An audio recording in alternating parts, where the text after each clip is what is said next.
ખાણીપીણીના રસિયાઓ માટે મોટા સમાચાર આવી રહ્યા છે। જમવાનું પાર્સલ આવે તે પહેલાં જોઈ લેવું। ફૂડ સેફ્ટી ઓથોરિટી દ્વારા સઘન ચેકિંગ હાથ ધરવામાં આવી રહ્યા છે, છતાં પણ હોટલોમાંથી ક્યારેક ગરોળી, ક્યારેક જીવાત, ક્યારેક વંદો હવે સામાન્ય થતું જાય છે।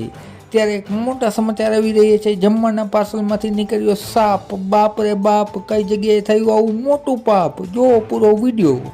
5 જુલાઈ કલકત્તા પશ્ચિમ બંગાળના શાલિગ્રામમાં ફૂડ ડિલિવરી ઓર્ડર માટે જમવાનું ઓર્ડર કરવામાં આવે છે। જ્યારે ગ્રાહક ઘરે પાર્સલ ખોલે છે ત્યારે સાપનું મરેલું નાનું બચ્ચું નીકળે છે।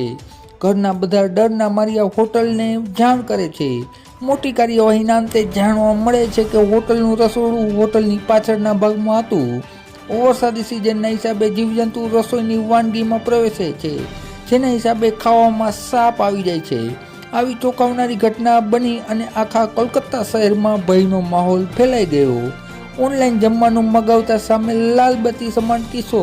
જમવાનું મંગાવો પણ એકવાર ચેક કરી લેજો, પછી બાળકોને પીરસજો। ખબર તમારા કામની છે। વિડીયો શેર કરી દેજો મિત્રો। આભાર।